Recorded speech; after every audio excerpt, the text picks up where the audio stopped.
Hello दोस्तों, कैसे हो आप सभी लोग। आशा है आप सभी लोग अच्छे होंगे, स्वस्थ होंगे और मस्त होंगे। तो आओ हम इस वीडियो में पढ़ते हैं त्रिकोणमिति के बारे में। त्रिकोणमिति जो हाई स्कूल का महत्वपूर्ण टॉपिक है, क्योंकि इससे लगभग में क्वेश्चन भी काफ़ी पूछे जाते हैं और ये लगभग छात्रों में इनका त्रिकोणमिति जो होती है इनका एक डर सा बना रहता है। कारण ये होता है कि त्रिकोणमिति जो होती है तो त्रिकोणमिति लगभग फार्मूले जैसे रहती है और कुछ मतलब इनमें बेसिक नॉलेज भी होनी चाहिए। अगर उस बेसिक नॉलेज को पढ़ ले तो त्रिकोणमिति एकदम आसान हो जाएगी। तो हम इस वीडियो में आप सभी लोग का जो त्रिकोणमिति में डर बना है उस डर को बहुत ही आसान तरीके से निकाल देंगे बाहर, और तुम त्रिकोणमिति के कोई भी क्वेश्चन होंगे बहुत ही आसानी से सॉल्व कर सकते हैं। बस केवल यही चाहिए कि आप वीडियो में लास्ट तक बने रहिए और जो जो हम कॉन्सेप्ट मतलब करवा रहे हैं उनको अच्छे से पढ़ते जाना। बस त्रिकोणमिति के जितने भी सवाल है बहुत आसानी से हल हो जाएंगे। तो आओ पढ़ते हैं त्रिकोणमिति के बारे में। नाम पता चल रहा है त्रिकोणमिति।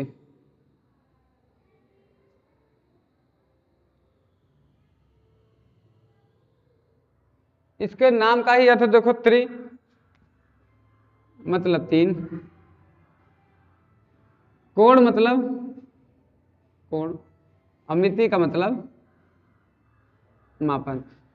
तीन देखो, त्रि का मतलब तीन, कोण का मतलब कोण, मिति का मतलब मापन। तीन कोणों से घिरी हुई आकृति का तीन कोणों से घिरी हुई आकृति का मापन करना अर्थात अध्ययन करना ही त्रिकोणमिति कहलाता है। और तीन कोणों से घिरी हुई आकृति क्या कहलाती है? वो त्रिभुज कहलाती है। जो तीन कोणों से घिरी हुई आकृति होती है उसे कहते हैं त्रिभुज। तो इस त्रिकोणमिति में हम पढ़ते हैं त्रिभुज के भुजाओं तथा कोणों के बारे में अध्ययन करते हैं। त्रिकोणमिति त्रिभुज की माप,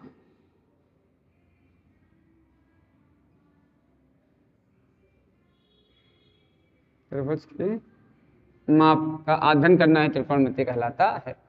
जो हमारी त्रिकोणमिति होती है तो त्रिकोणमिति हमेशा समकोण त्रिभुज पर ही लगती है।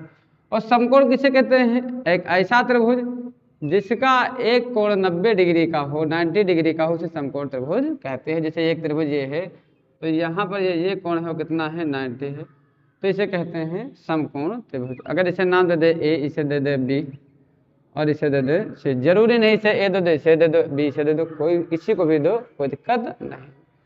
तो अगर त्रिकोणमिति पढ़ना है तो हमें एक प्रमेय बहुत ही महत्वपूर्ण है, वो प्रमेय है पाइथागोरस प्रमेय। क्योंकि पाइथागोरस प्रमेय जो पाइथागोरस जी थे उन्होंने ही बताया था त्रिकोणमिति अनुपात के बारे में, और उसी अनुपात से ही पूरी ट्रिग्नोमेट्री उसी अनुपात पर ही निर्भर है। तो हम सबसे पहले पाइथागोरस प्रमेय। पाइथागोरस क्यों कहा गया? चूंकि ये पाइथागोरस प्रमेय पाइथागोरस जी ने दिया था, इसलिए उसे क्या कहते हैं? पाइथागोरस प्रमेय। पाइथागोरस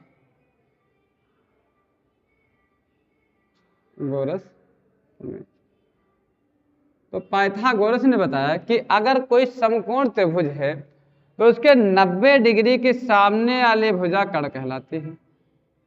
कर्ण कहलाती है मतलब जो समकोण त्रिभुज में सबसे जो बड़ी भुजा होती है उसे कर्ण कहते हैं। अगर भूल रहे हो तो ऐसे सोच लो कि जब महाभारत था तो महाभारत में पांडव के सबसे बड़े भाई का क्या नाम था? कर्ण था।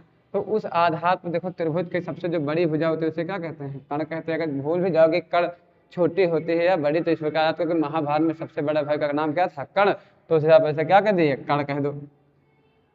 90 डिग्री के सामने वाली भुजा कर्ण कहलाती है। ये भुजा पड़ी है और जो नीचे होता है नीचे वाले को हम क्या कहते हैं? आधार कहते हैं। नीचे वाले को आधार कहते हैं। ये सब नाम दिए थे पाइथागोरस जी ने बताया था कि जो ये होता, और ये पड़ी वाली लंबी वाले को हम क्या कहते हैं? लंब कहते हैं। अगर लंब को प्रतीक में एल से लिख दो, आधार को प्रतीक में ए से लिख दो और कर्ण को प्रतीक में के से लिख दो, तो ये जो भुजाएं होती हैं तो इनका जो अनुपात किया गया तो उस अनुपात का एक स्पेशल नाम दे दिए। किसने दे दिया? पाइथागोरस प्रमेय। तो पाइथागोरस प्रमेय ये भी पाइथागोरस प्रमेय क्या थे? तो वो थे पाइथागोरस ने बताया कि जो बड़ी भुजा है अर्थात कर्ण है, तो अगर कर्ण का वर्ग करो और लंब का वर्ग करो, आधार का वर्ग करो, लंब का और आधार का वर्ग करो, लंब आधार के वर्ग करके जोड़ो तो कर्ण के स्क्वायर के बराबर हमेशा आता है। मतलब जो कर्ण होता है तो कर्ण भुजा के जो कोई जितनी माप होगी, तो अगर उसका वर्ग किया जाए और लंब का वर्ग किया जाए और आधार का वर्ग किया जाए, तो लंब आधार के वर्ग करके उनको जोड़ दो और कण को अकेले वर्ग करो, दोनों क्या आ जाएंगे, बराबर ही आएंगे। तब तो समकोण त्रिभुज है, अन्यथा समकोण त्रिभुज नहीं है। पाइथागोरस प्रमेय हमेशा लगती है समकोण त्रिभुज पर, हमेशा।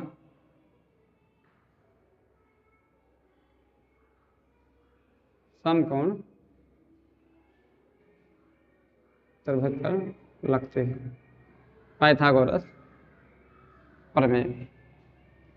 अगर कण को कण से दे, के से दे दे, लंब को एल से, आधार को ए से, तो लंब का ये फार्मूला। तो जो ये भुजाएं हैं, तो उनके अनुपात को पाइथागोरस ने एक नया नया नाम दे दिया। जैसे ये हुआ हमारा, ये याद कर लो, लाल बटे कक्का, लाल बटे का जो आगे है तो इसे कह दिए साइन, इसके बाद कॉस, इसके बाद कह दिए टैन। उन्होंने बताया कि जो लंब और कण, लंब और ये जो लंब है और कण है, देखो अगर त्रिकोणमिति पढ़ना है तो ये जो फार्मूले लिखवा रहे हैं इनका अध्ययन करना बहुत ही जरूरी है, क्योंकि इसी पर पूरी ट्रिग्नोमेट्री आधारित है। जो ये बताया कि लंब और कण का अनुपात है, तो उसे ये कह दिए साइन, कह दिए साइन, इसका अनुपात साइन। तो साइन थीटा बराबर होता है लंब बटे कण, लंब बटे कण। इसके बाद ये ले ले आधार और कण, आधार और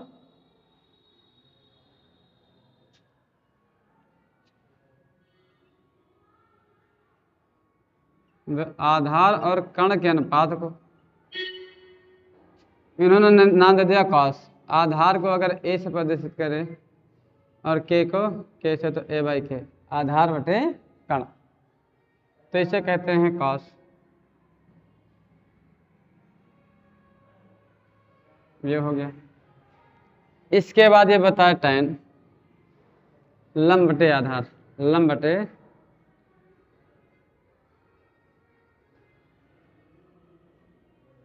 आधार, लंब को एल से, आधार को ए से दे दिए, आधार को इस नाम को क्या कह दिए, दे दिए टैन थीटा। मतलब जो भुजाएं थी, लंब कण के अनुपात को कह दिए साइन, आधार कण के अनुपात को कह दिए कॉस, और लंब और आधार के अनुपात को नाम दे दिया इन्होंने टैन दे दिया। ये होते हैं साइन, कॉस और टैन। इसके बाद इनके व्युत्क्रम भी हुए।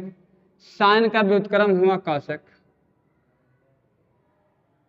कॉस का व्युत्क्रम हो गया सेक, और टैन का व्युत्क्रम हो गया कॉट। मतलब जैसे यहाँ पर जो कॉस, साइन का अपोजिट मतलब व्युत्क्रम होता है कॉसेक। ये फार्मूले अच्छे से याद कर लो, क्योंकि इसी पर पूरी ट्रिग्नोमेट्री चलेगी। कॉसेक ये साइन का उल्टा है, साइन में होता है लंब बटे कण, तो इसमें कण बटे लंब, कण बटे लंब हो जाएगा।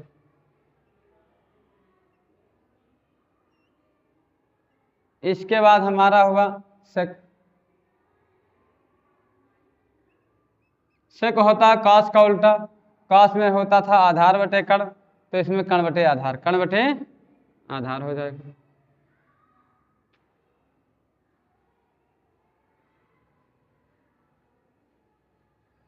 इसके बाद हमारा बचा काट, काट होता है टैन का उल्टा, टैन में हुआ था लंब बटे आधार, तो इसमें आधार बटे लंब,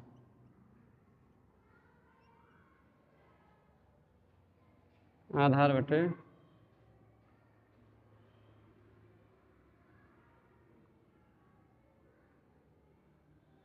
अगर ये समझने में दिक्कत हो कौन किसका उल्टा है, साइन का उल्टा क्या होगा, कॉस का उल्टा क्या होगा, टैन का उल्टा क्या होगा, तो इसे लिखो पहले एक बार साइन, इसके बाद लिखो कॉस, इसके बाद लिखो टैन, इधर इनके उल्टे लिखो कॉसेक, इसके बाद सेक, इसके बाद कॉट।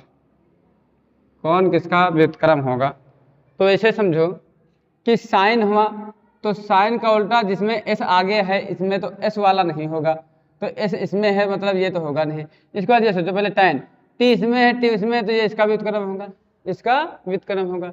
अब दिक्कत ये फंसी, ये किसका है और ये किसका है। तो देखो इसमें s आ रहा है मतलब s वाला नहीं है, साइन का व्युत्क्रम नहीं है, तो रहा किसका होगा, cos का। इसमें c आ रहा मतलब cos का नहीं है, तो ये किसका होगा, साइन का व्युत्क्रम होगा। तो इस प्रकार भी याद कर सकते हैं।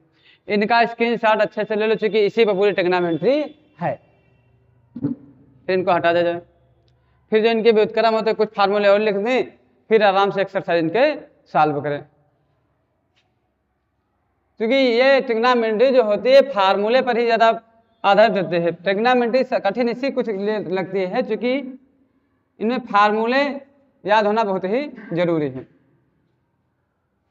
कि अगर तुमको यही नहीं पता है कि लंब और कर्ण के अनुपात को साइन कहते हैं, तब तो सवाल लगाने में बहुत दिक्कत होंगे। तो कुछ फार्मूले और उनको भी याद कर लिया जाए। जैसे साइन का व्युत्क्रम होता है कॉसक, व्युत्क्रम भी इसी टाइम याद कर लें। कॉस का व्युत्क्रम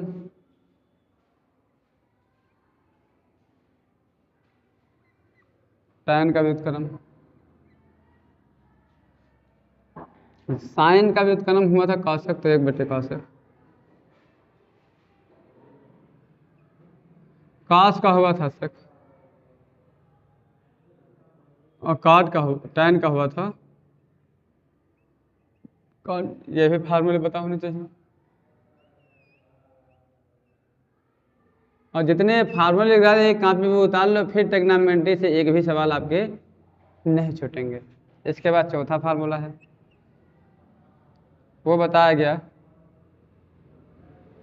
कि साइन स्क्वायर थीटा और प्लस कॉस स्क्वायर थीटा बराबर होता है 1,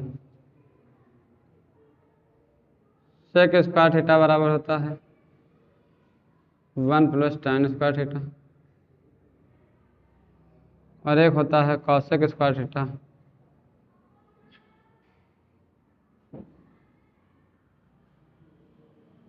कॉसेक स्क्वायर थीटा बराबर 1 प्लस कॉट स्क्वायर थीटा। ये कुछ फार्मूले हैं मुख्य मुख्य।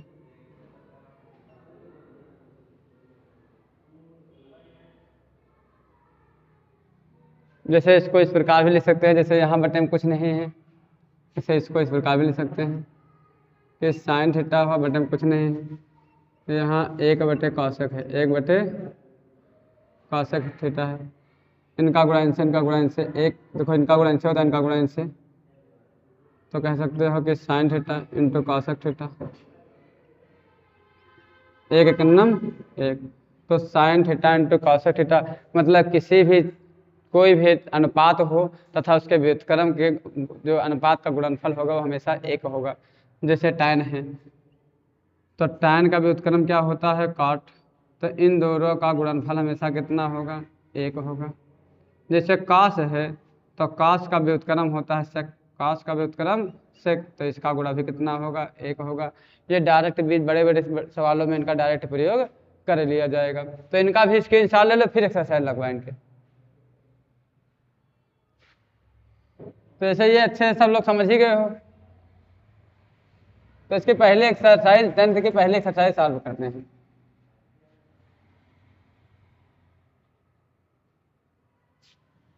जैसे इसमें पहला क्वेश्चन दिया है कि यदि साइन थीटा बराबर 3/5, यदि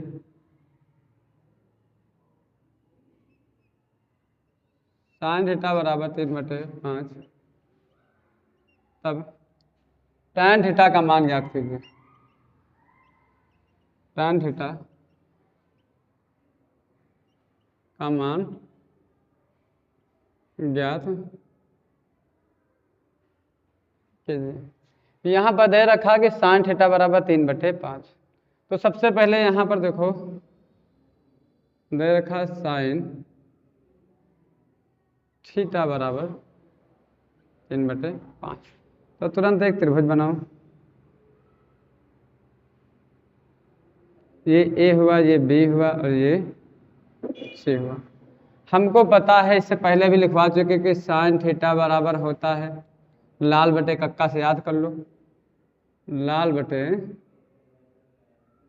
कक्का, आगे साइन होता है लंब बटे कर्ण, लंब बटे कर्ण, तो साइन थीटा बराबर होता है लंब और बटे में कर्ण।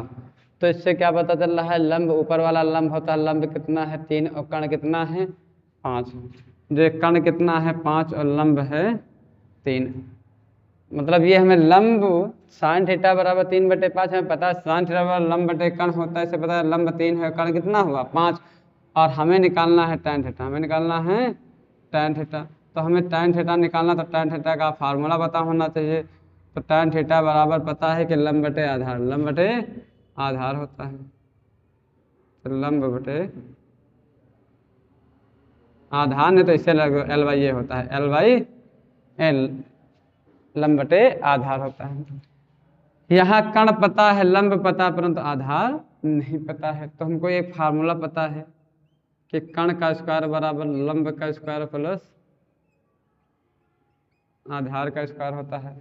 कर्ण का मान दिया है 5 तो रख लिए 5, बराबर लंब का मान दिया है 3 तो रख लिए 3, आधार का मान पता नहीं, आधार का मान पता नहीं, इसे ही हम आधार माने। तो अगर मानना चाहते तो आधार पूरा कितना कर दो, ए बी, चाहे ए से प्रतिशत कर देते हैं, ए बी का स्क्वायर, ए बी का स्क्वायर। 5 2 बार है, 5 गुणे 5, जैसे 5 का स्क्वायर का मतलब 5 गुणे 5, तो 5 गुणा 5 है तो 50 हम 25 हो गया। 3 2 बार 3 त्रिकम 9, ए बी का स्क्वायर, ए बी का स्क्वायर। हमें मान किसका निकालना है, ए बी मतलब आधार का मान निकालना, तो इससे मतलब है नहीं, ये प्लस में इधर आएगा तो कैसा हो जाएगा माइनस में, तो 25 9 प्लस में इधर गया तो कैसा हो गया 25 की तरफ गया माइनस में हो गया। 25 में से 9 घटाओगे तो बचा कितना 16। हमें मान निकालना है ए बी का, अगर इधर से स्क्वायर हटाएंगे तो इधर क्या लगा देंगे, रूट लगा देंगे। रूट में 4 चौक 16, अंदर कोई चीज 2 बार तो बाहर 1 बार होते हैं, तो ए बी का मान आ गया हमारा 4। ये ए बी हमारा पता चल चुका हो चुका है ये 4। तो अब हम निकाल सकते हैं tan थीटा का मान। tan थीटा है लंब बटे आधार, लंब का मान दे रखा है 3, पहले से देखा जाए यहाँ पर जो लंब था, लंब को बता सकते हैं L से वो कितना है 3, जो हमारा आधार था पता नहीं था, और जबकि यहाँ पर कर्ण दे रखा था,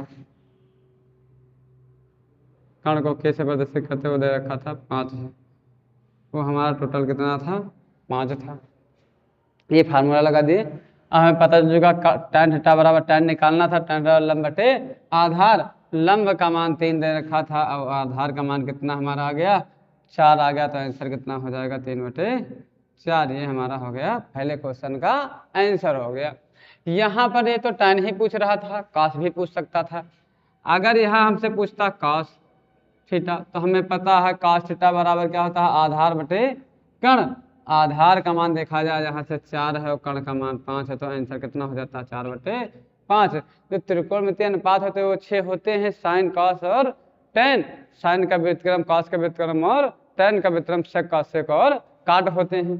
तो ये सब कोई भी अनुपात पूछ लिया जाए, अब जैसे हमें पूछ ले काट, काट होता है टेन का उल्टा, तो टेन में 3/4 तो 4/3 हो जाएगा।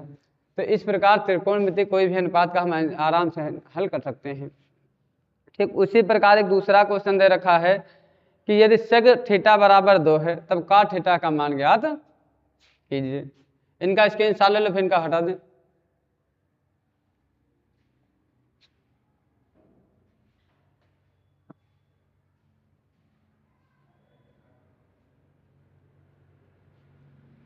जैसे दे रखा है सेक थीटा बराबर 2 है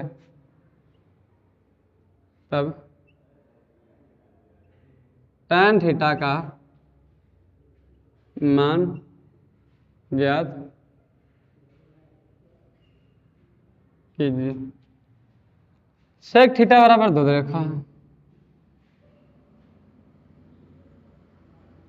अब सोचो सेक बराबर क्या होता था, तो सेक हुआ कास का उल्टा, ये साइन का उल्टा तो है ना, चूंकि इसमें एस है। सेक हुआ काश का उल्टा, काश में होता था आधार बटे कण, तो इसमें कण बटे आधार। चूंकि देखो एक का पता कर लो, उसका व्युत्क्रम कर दो। काश का उल्टा हम लाल बटे कक्का के आधार पर जानते थे, आधार बटे कण होता था, तो इसमें इसका क्या हो जाएगा, कण बटे आधार, कण बटे आधार। यहाँ बटे में कुछ नहीं तो कितना है, एक। इससे क्या पता चल रहा, कण कितना है, 2 है हमारा, ऊपर वाला कण है 2, और हमारा जो आधार है, तो आधार है हमारा 1। चाहे कण को कैसे प्रदर्शित कर दो, आधार को कैसे प्रदर्शित कर दो, ऐसे। तो हम एक अगर बनाना हो तो त्रिभुज भी बना सकते हो कि यहाँ पर जो हमारा कण दे रखा है 2 है, कण 2 है, आधार कितना है 1, बी और सी। हमें एक फार्मूला पता है कि जो कण का स्क्वायर बराबर होता है लंब का स्क्वायर प्लस आधार का स्क्वायर। हमारा जो कण का मान दे रखा है वो दे रखा है 2, तो 2 का स्क्वायर, लंब का मान हमें पता नहीं, आधार का मान दे रखा है 1। 2 का स्क्वायर 2 2 4, प्लस का 1 इधर आएगा, कैसा हो जाएगा, माइनस का 1, लंब का स्क्वायर है। हमें मान निकालना, लंब 4 में से 1 घटा बचा कितना 3, अगर इधर स्क्वायर हटाए तो इधर लगा दिए रूट, तो एल का मान कितना आ गया, रूट 3, मतलब लंब का मान आ गया रूट 3। तो हम tan थीटा का मान निकाल सकते हो, चूंकि हमें पता है कि अगर हमें tan थीटा निकालना है तो tan थीटा बराबर उसी फार्मूले से, हमेशा ध्यान रखो, ये अच्छे से रटे थीटा लाल बटे कक्का, तो हमें पता है लंब बटे आधार होता है, tan थीटा बराबर लंब बटे आधार। तो लंब का मान दे रखा है रूट 3 और आधार का मान दे रखा है 1, तो इसका आंसर आ गया tan थीटा का रूट 3 बटे 1, और चाहे ये लिख दो tan थीटा बराबर रूट 3 बटे में 1 लिखो, चाहे ना लिखो। तो इस आधार पर किसी भी, मतलब जो एक अनुपात दे रखा है और दूसरे अनुपात का मान निकालना है, तो इस आधार पर आप सभी लोग इसका क्वेश्चन लगा सकते हैं। तो आशा होगी आप सभी लोगों को ये वीडियो अच्छी लगी होगी। इसके हम नेक्स्ट वीडियो में पढ़ेंगे जो कुछ फिक्स अनुपात होते हैं, sin 30, sin 40 और sin 50 से जो सवाल लगते हैं, और जो इनके बचे हुए सवाल हैं इनको इसके बाद वाले वीडियो में पढ़ेंगे, चूँकि वीडियो काफ़ी लंबे हो चुके हैं।